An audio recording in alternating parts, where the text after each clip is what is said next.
Hello friends, जय जगन्नाथ। मोरी नौडा kitchen को आपको स्वागत करुच्ची। मुझे आनी आपंट गोटे नुआ रेसिपी जहाँकि चिंगुड़ी फुलकोबी आउ आलू बेसर से बसई देती गोटे कड़ाई पकई दूसरी तेल से चिंगुड़ी को फ्राए करदेवी और से देदेवी मो हलदी गुंड टे मर्च गुंड और टे लुण देकी हल्का हल्का स्लाइड करके रेड करके भाजीदेवी।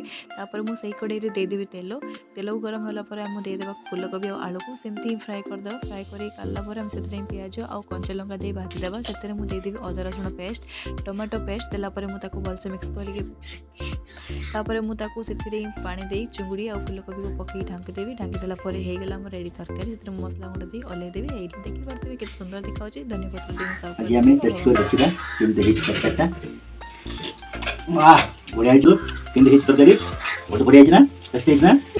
मैं तो ये रेसिपी को ट्राई करके मो बाबा को खाइबा को देदेली। मो बाबा खाके मत कमेंट कर सारे कि केते टेस्टी होची। आप मत ये रेसिपी को घरे ट्राई करूँ, घरे खातु और केमती हो मत कमेंट करूँ। जब मो चैनल नुआ था तो मो चैनल को सब्सक्राइब करूँ, लाइक करूँ। बहुत बहुत धन्यवाद। एमती नुआ वीडियो आप थैंक यू।